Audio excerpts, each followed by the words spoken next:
Oui, je pense que ce matin, nous sommes réveillés depuis hier déjà sur les plateformes. Il y a ça qui fuse ça et là le message du président de la République par rapport aux mesures qui sont prises au sujet de cette pandémie planétaire.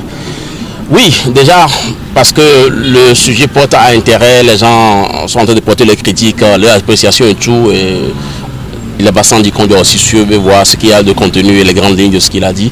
Je pense qu'en tant que responsable d'une nation, faisant face aussi, comme tous les autres pays, à tout ce qui se passe, il est de bon temps qu'il intervienne, qu'il parle et puis qu'il donne aussi des mesures. Donc des mesures sont annoncées. Nous avons tous bien suivi cela. Et il suffit de maintenant de voir quelles sont l'applicabilité de tout ça là. Est-ce qu'ils ont bien cerné le message?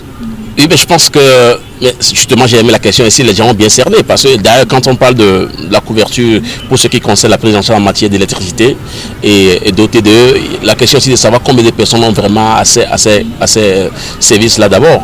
Et est-ce que la grande partie de la population togolaise qui est quand même exposée à ce fléau a accès à ces services de l'eau et tout là.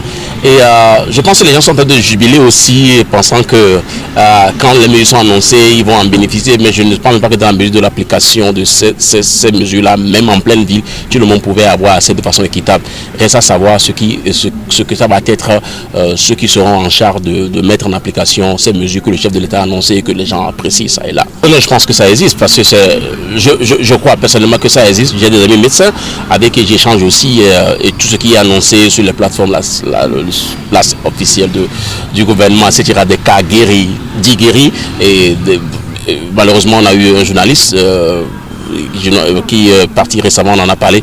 Je ne pense pas que tu la sois un montage parce que cette histoire qui a emballé le monde entier et on a des parents partout qui se plaignent, qui te disent mettez-vous aux abris, etc. Je pense que la maladie existe bel et bien ici, ce n'est pas une fiction. Ils ne croient pas parce que je pense que les gens ne croient pas et ils sont dans la phase du déni.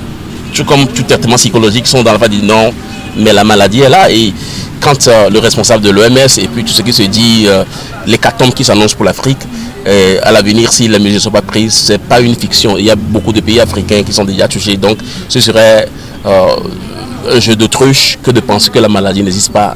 Elle est là dans nos murs. Et tout le monde doit prendre les mesures pour ne pas se faire contaminer ou pour limiter la propagation de ce virus qui, moi, ma foi, je ne veux pas être un pessimiste, est une grande hécatombe, un désastre pour nos pays, surtout où on n'est pas préparé, on n'a pas de structure. Donc je pense qu'on doit respecter les mesures. Il s'agira de bien se laver les mains, comme ça se dit. Il faut respecter les consignes qui sont données par des responsables de santé qui savent.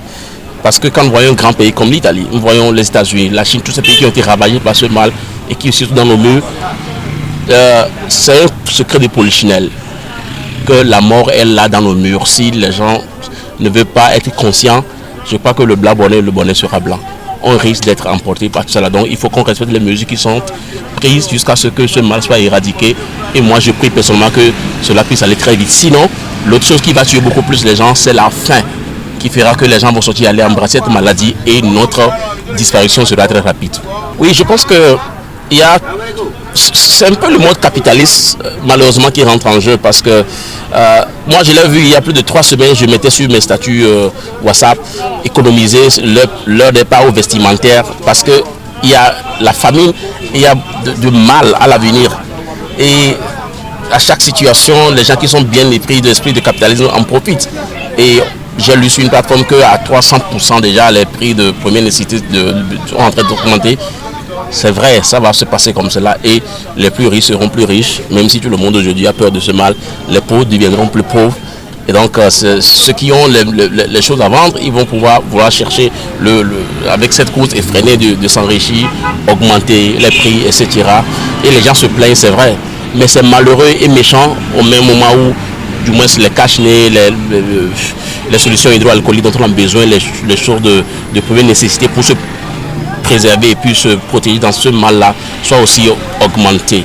J'ai eu acheté la solution hydroélectrique de la même quantité dans un supermarché que je retrouve le lendemain dans mon pressing et le prix est triplé. Je trouve que c'est malheureux.